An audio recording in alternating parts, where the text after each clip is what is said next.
Ayun, live na tayo. Magandang hapon po sa inyong lahat.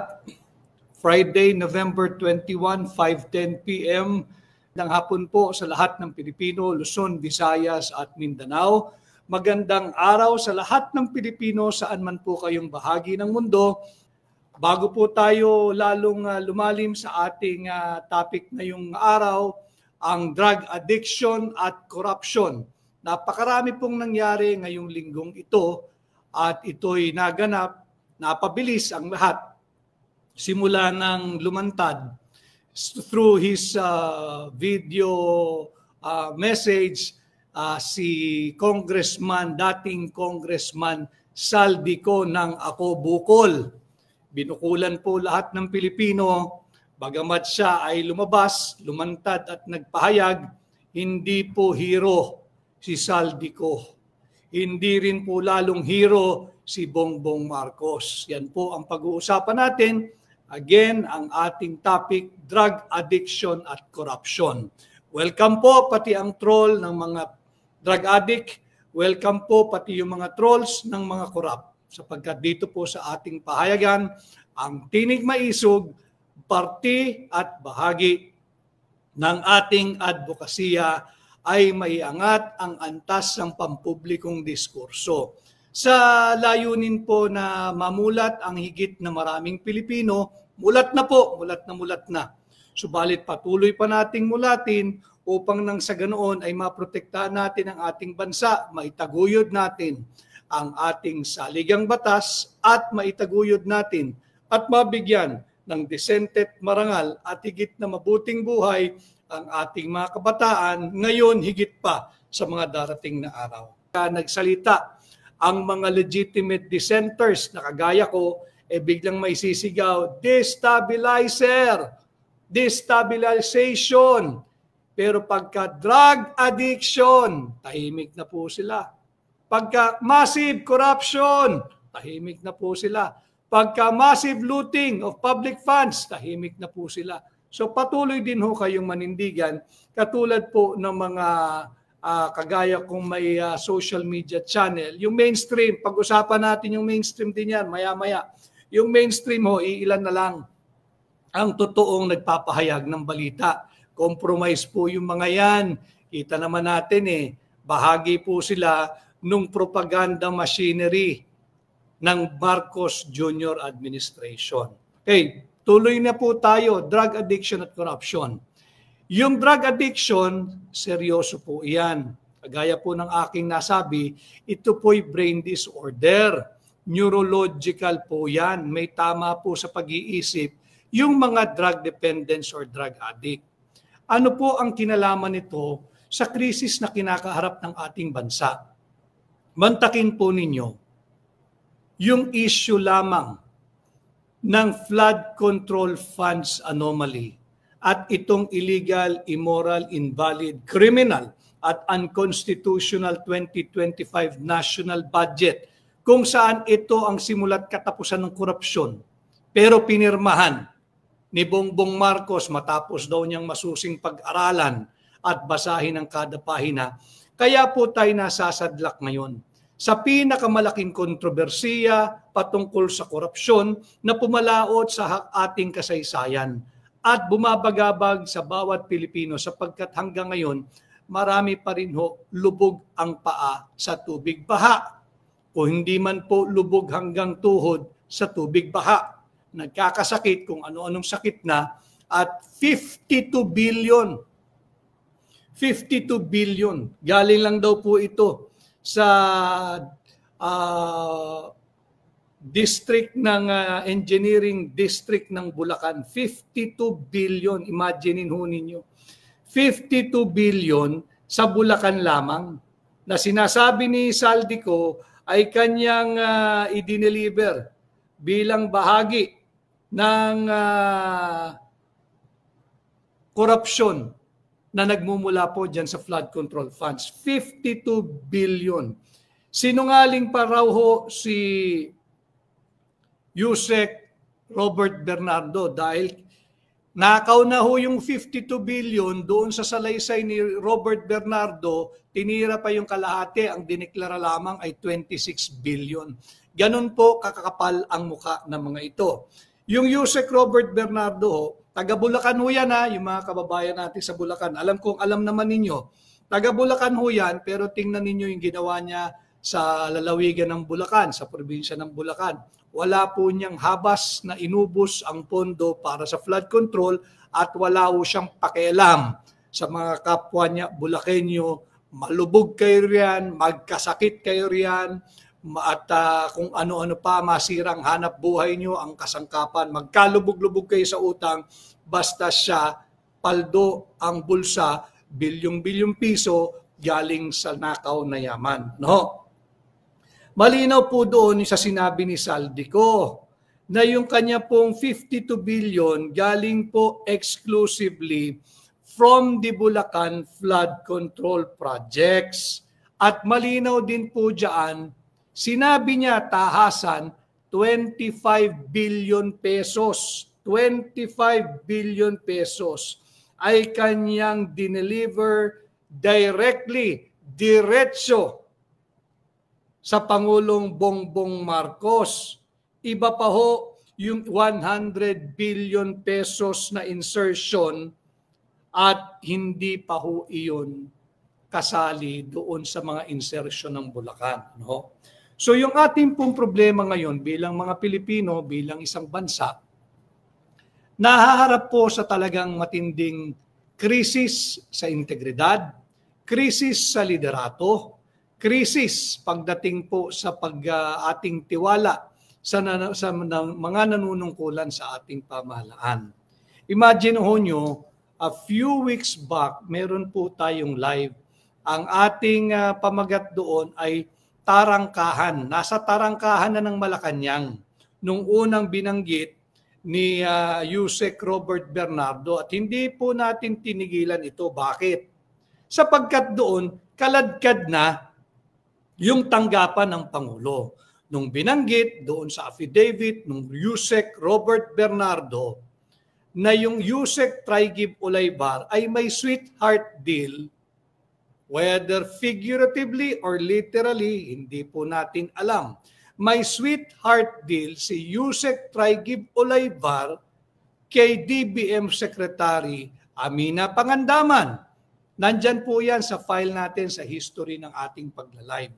Question natin yan, bakit hindi ipinatatawag yung Yusek Trigib Olaybar ng DepEd na naka-corner, naka-sweetheart deal with Mina Pangandaman natin DBM 2.85 billion pesos. Agad-agad, naaprubahan ito, agad-agad, narilis ang pondo, may SARO, yung Special Allotment Release Order. At nagbigay rin ng testimonya itong si Robert Bernardo na 15% ang hiningi nung Trigib Olaybar na nagkakahalaga ng 500 million. Fast forward today, sunod-sunod na pong nagbabagsakan yung kanilang mga haligi. Hindi po haligi ng pamahalaan, haligi ng korupsyon. Ang daming nag-submit ng kanilang resignation at pati yung Yusek Adrian Bersamin na tinuturo din na katandem or kung may Batman at Robin, merong Trigib at Adrian Bersamin. Yan po ay nagbitaw at nagbitiw, nag-file ng kanilang resignation. Pero kagaya ni Secretary Manny Bonoan, mamamayang Pilipino, patuloy tayong mga lampag. Hindi porke ikay nag-file ng iyong retirement o resignation, ikaw ay absuelto na. Si Manny Bonoan, hindi pinatatawag sa Senate Blue Ribbon Committee. Si Manny Bonoan ay hindi man lang pinatatawag o pinatawag at kinasuhan ng budol na ICI. At ang pinakabalala, si Manny Bonoan nakalabas na po ng bansa. Ganyan din ba ang gagawing skema para kay dating DBM Secretary Amina Pangandaman? Ganyan din ba ang estilo nung DepEd Undersecretary Trygib Olivar kung saan meron siyang sweetheart deal with former DBM Secretary Mina Pangandaman? Ganyan din ba ang gagawing storya o estilo o eskema ni Yusek Adrian Bersamin? Ang balita ho sa Malacanang, may mga kasama pa hong assistant secretary level itong si Adrian Bersamin. Malaki ho yung allocation ng assistant secretary na kasabwat ng Adrian Bersamin. Binubulang ho natin yung mga dokumento, humihingi lamang po tayo para maipakita natin sa inyo kung sino itong mga ASEC na kasabwat ni Adrian Bersamin. Di ko na po babanggitin yung executive secretary na si Lucas Bersamin. Hindi ho dahil siya ay absuelto, kundi po out of kortesiya dahil dyan din po ako nanggaling sa tanggapang yan.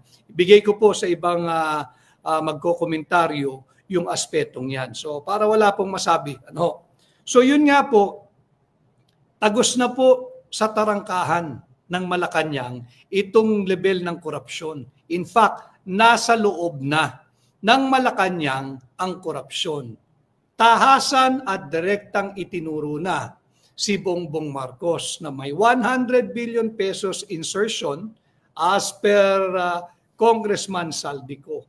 At nag-deliver siya, nakita na panood naman ho nating lahat yun, nag-deliver po si Saldico base sa kanyang pahayag ng 25 billion pesos sa palasyo.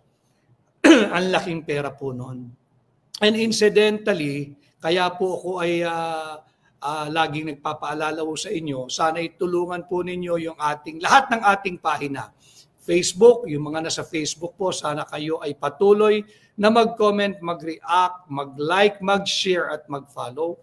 Yung sa YouTube, sana ay patuloy kayong mag-like, mag-share, mag-subscribe, mag-comment, mag-react. At ganun din po sa aking pahina sa TikTok, ay sana ay patuloy kayong mag-like at mag-follow. Bakit ho?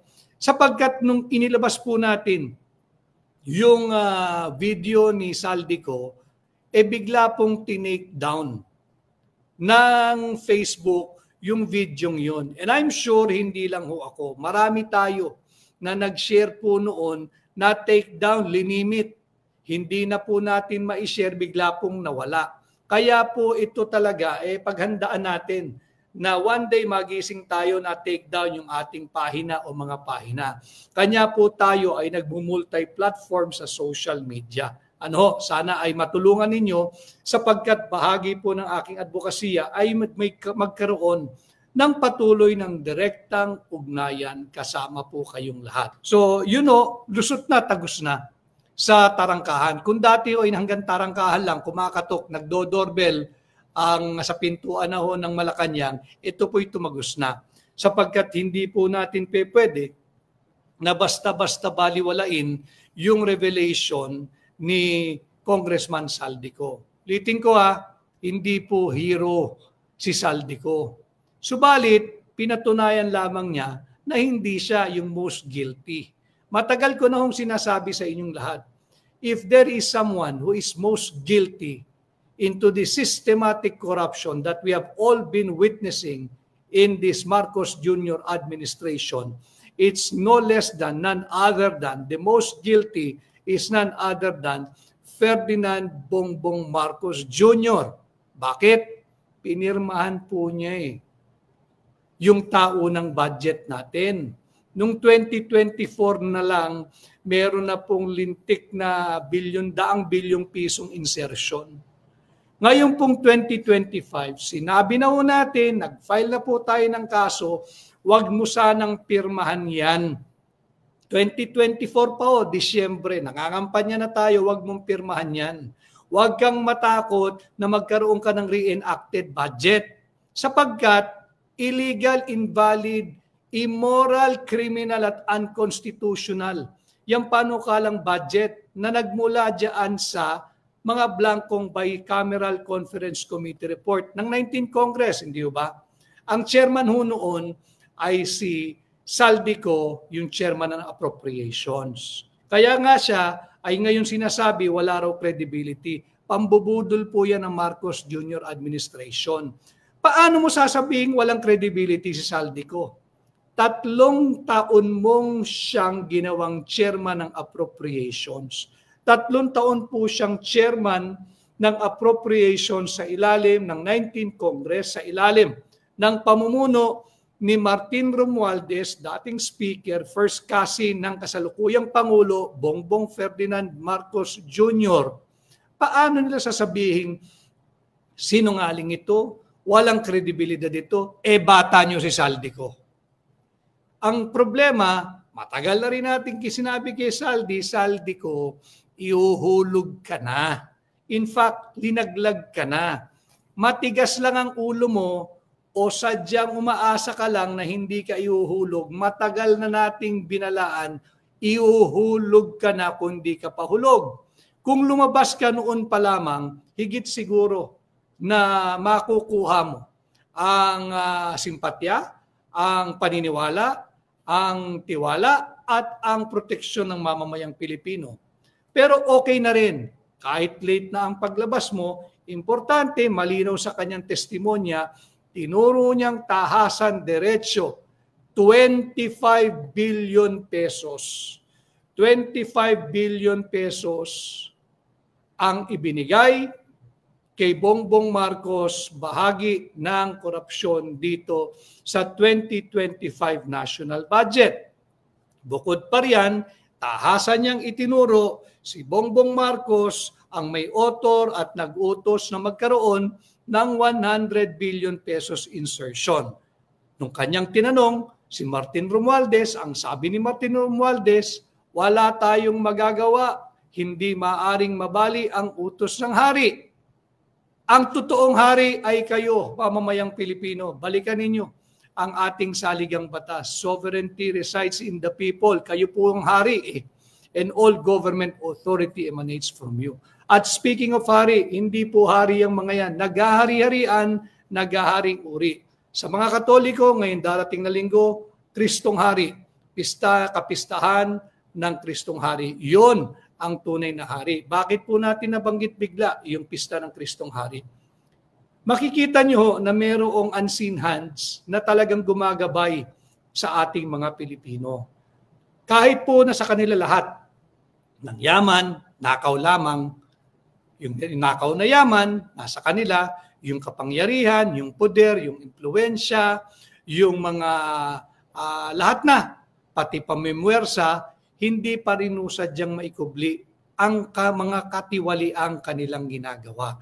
Kaya po, hindi po totoong hindi nababali ang utos ng naghahari-harian.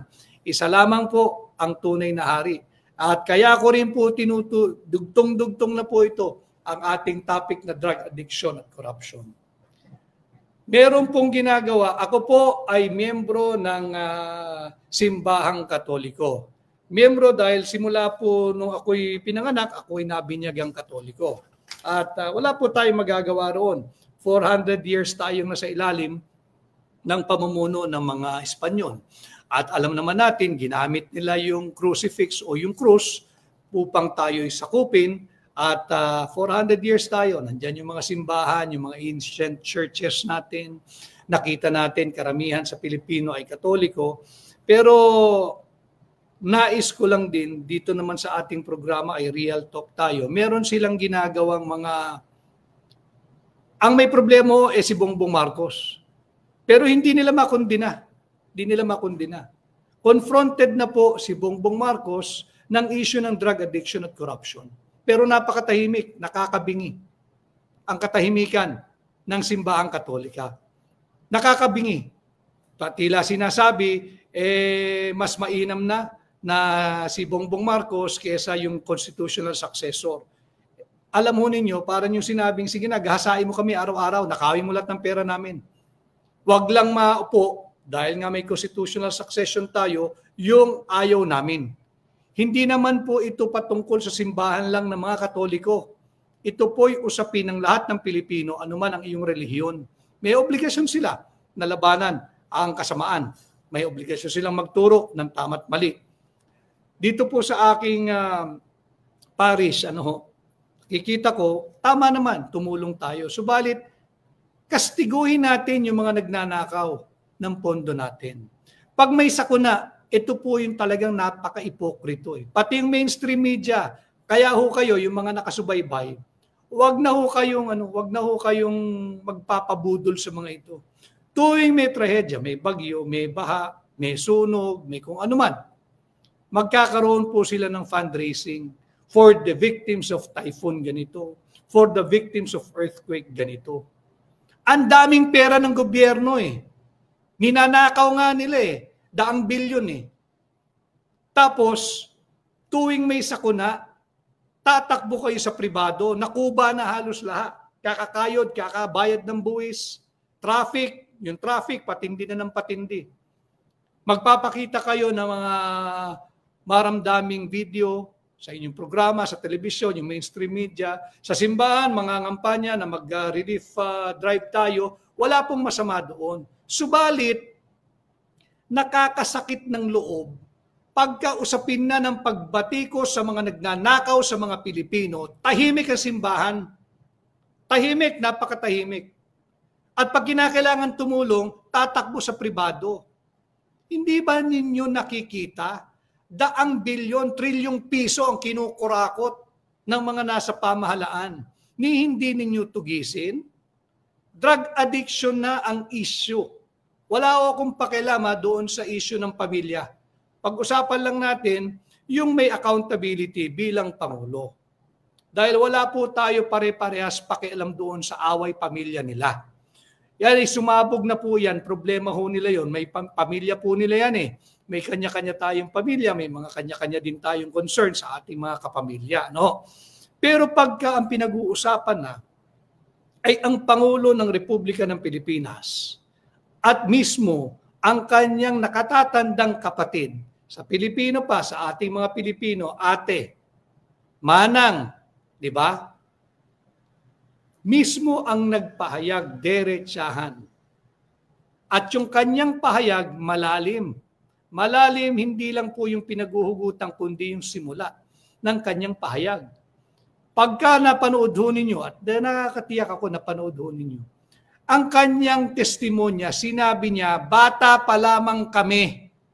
Bata pa lang ho sila. Wala pa ho tayo pare-pareho nun. Hindi ho ba? Yung mga kabataan, yung mga trolls, pakinggan ninyo yung sinabi ng kapatid ng iniidolo ninyo. Bata pa lamang sila ay gumagamit na ng droga. Nadala-dala hanggang ngayong Pangulo siya. So, wala pong maaring sumagot nitong iba kung hindi yung taong sinabihan at kwinento sa harapan ng mamamayang Pilipino na gumagamit ng droga. Drug addict nga ang description Drug addict ang description. Ito po yung problema ng ating bansa ngayon. Drug addiction at corruption. Tahimik pa rin ang simbahan. Meron po sila, may mga noise barrage, ang nakalagay doon, BBM Sara resign. Hindi po dahil Sara Duterte ako, hindi ho. Ang issue po, pagnanakaw sa kaba ng bayan ng mga Pilipino. Ang issue po, mismo sa kanyang ate, personal knowledge ng kapatid. Personal knowledge na nakatatandang kapatid. Bata pa lamang sila. Drug addict na ang kanyang kapatid. Kaya wala pong pwedeng magpasinungaling doon sa testimonya ng kanyang nakatatandang kapatid. Hindi po yun allegation. Sa aking pananaw, hindi po iyon allegation. Hindi po yun basta akusasyon. Yun po ay isang testimonya base sa kanyang personal knowledge. At yung kanyang personal knowledge, simula pa nung sila'y mga bata. Di naman po siguro 7 years old. Bakit sinabing bata? Yung teenager, di ba? Teenager hanggang sa naging young adult, yan. Pero napakahaba po nung simula, nung testimonya, nung nakatatandang kapatid. At kung susuriin mo, ang kultura nating mga Pilipino, hindi po basta-basta gagawin na nakatatandang kapatid yun. Ate nga mana nga Di ba? Pero again, I am not saying, hindi ko na i-interpret ko ano man ang motivation niya. Punta lang po tayo doon sa may pakialamang Pilipino. Yung drug addiction. Ito na po ang nagiging issue ngayon, drug addiction at corruption. Noong nagpayag na po si Saldico, tila bumilis po bigla ang kilos ng budol na ICI. Ngayong umaga ay nagpalabas sila ng kanilang press release na kakasuhan na raw po nila si dating Speaker Martin Romualdez. Marami po ako nakikitang reaksyon, marami po akong nakikita na parang nagbubunyi. Sa wakas, kakasuhan si Martin. Alam mo ninyo, kaya po tayo may tinig maisog upang atin kayo ay gabayan. Ang ICI po ay malaking budol. Wala pong ngipin, wala pong basihan sa batas. Kahit yung pagpopondo sa ICI, budol po iyan. Wala pa pong kinakasuhan ng ICI sapagkat wala naman po sa poder ng ICI ang magkaso o dili kaya lalo pa mag-prosecute ng kaso. Wala po. Ang ICI kung meron mang value yan, dahil ako ay walang sampalataya riyan, ang ICI ay fact-finding lamang. At yung fact-finding nila, anuman ang lumabas sa kanilang investigation, whatever that means, kanila lamang po itong ire-recommenda. Recommendatory lamang ang ICI. Kaya nga po budol yan panay lang sila propaganda na si Martin ay itinapon na rin sa ilalim ng bus kasama ni Saldico. Wala wag kayong magbubunyi. Wala pa hong kaso yung Martin Romualdez. At wag din kayong magbubunyi na siya ay kinasuhan ng plunder. Wala po. Basahin po ninyo maigi yung kanilang propaganda. Si ICI merely recommended the filing of, among others, yung plunder. Marami yung nagtatanong, bakit hindi kasuhan ng malversation? Nandoon na po kasi yung malversation sa plunder. Yung plunder, marami yung abogado na nakasubaybay din sa ating pahina at yung iba siguro ay mga hukom. Ang plunder kasi mga kababayan, sisikapin kong pasimplihin na. Pag pinalabas mo kasi yan, plunder, agad papasok sa isipan ng ordinaryong tao. At tama naman, 50 million mahigit ang ninakaw nito. Tama yan, dapat kasuhan. Hindi pa po plunder yun. Yung iba naman hinahanap, bakit walang malversation? Kasi po sa plunder, kinakailangan po ng predicate crimes. Nandoon na po yun, yung plunder, yung violation ng anti-graft law, at yung bribery, o yung panunuhol. Nandoon po lahat yun. So yung propaganda nila na sinampa o may rekomendasyong sampahan ng plunder si Martin Romualdez, malisyoso po yun, propaganda po yun. Bakit? Ang layunin po noon ay upang pakalmahin ang galit na galit ng mga mamamayang Pilipino.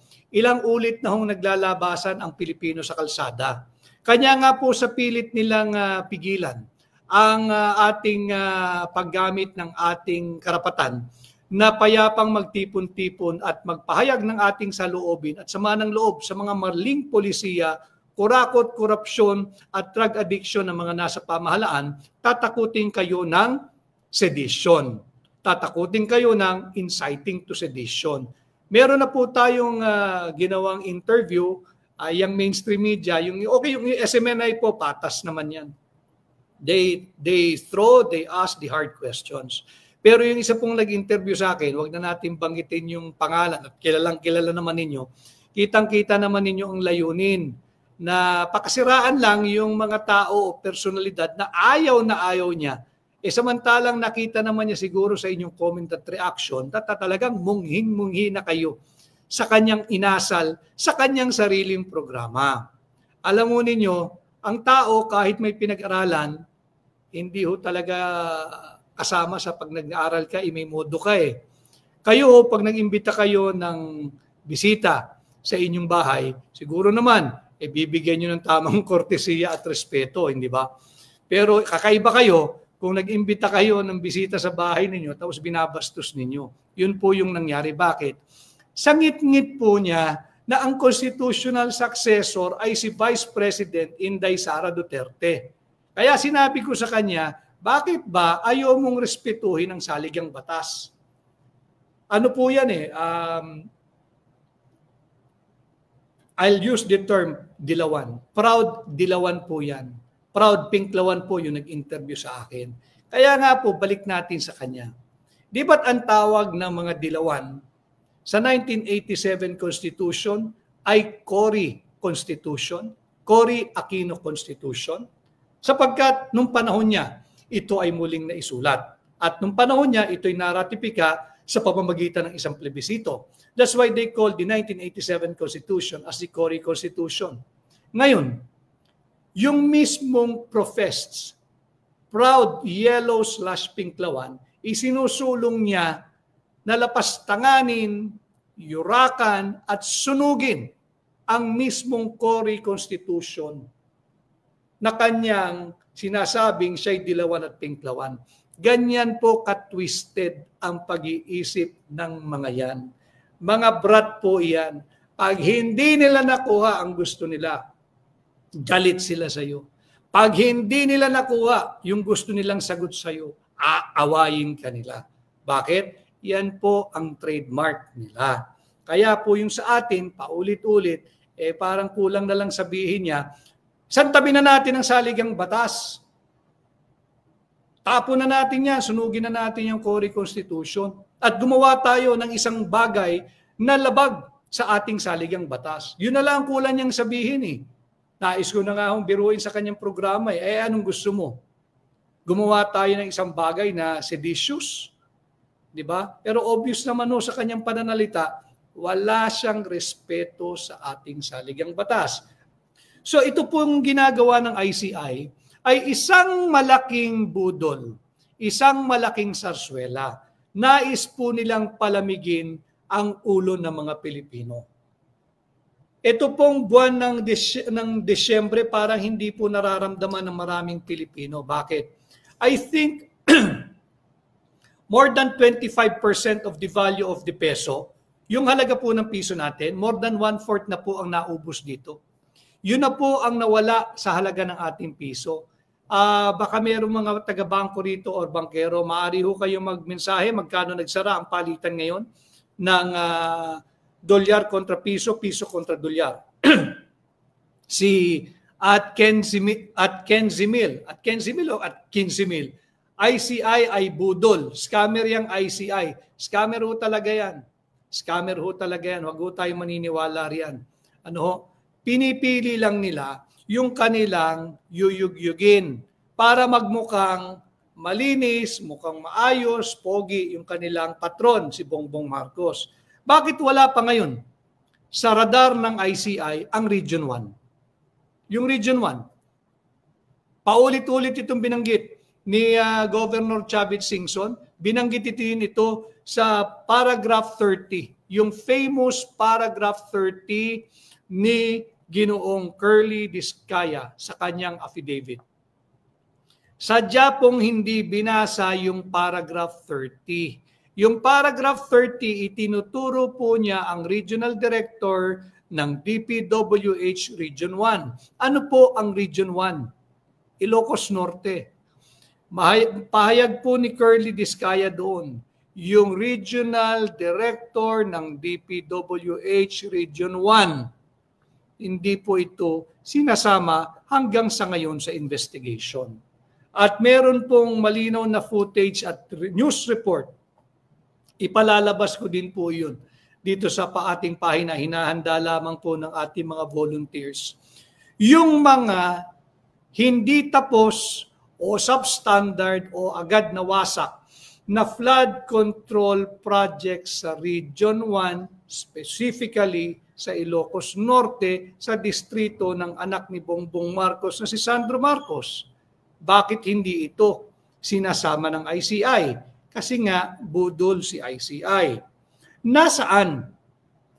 Kung si Martin Romualdez, merong kayong drama at propaganda, yung ICI, nakakasuhan, may rekomendasyong kasuhan ng plunder, ng indirect or direct bribery, ng graft or malversation of public funds, paano niya nagawa yun nang walang kontratista? Hindi ho ba unang lumabas yung pangalan ng kanilang binansagan na flood control king? Pribado, kontratista, ang pangalan ay Alex Abelido. Ito ay tinawag na flood control king, Alex Abelido. Hindi ho natin sinasabing siya ay guilty o tama yung pagkakabansag sa kanya bilang flood control king. At karamihan sa proyekto nung Alex Abelido ay nasa Leyte sa distrito ni Martin Romualdez. Bakit nawala na rin sa investigation at sa storya itong flood control king Alex Abelido? Ni hindi pinatatawag o pinatawag ng ICI. Bakit? Budol ho ang ICI.